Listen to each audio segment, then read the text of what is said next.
بسم الله الرحمن الرحيم. وقال الذين كفروا لا تسمعوا لهذا القرآن والغوا فيه لعلكم تغلبون. فلنذيقن الذين كفروا عذابا شديدا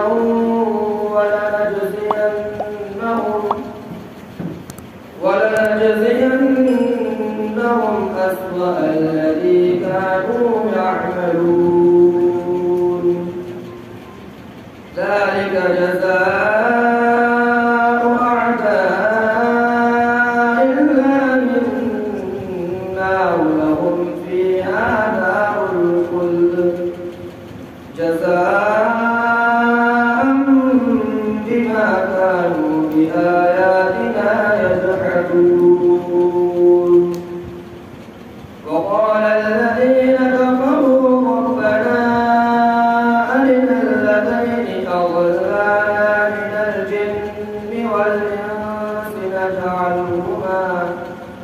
نجعلهما تحت أقدامنا ليكونا من الأسفلين.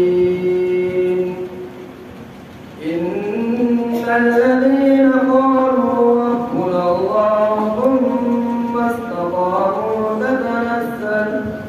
تتنزل عليهم الملائكة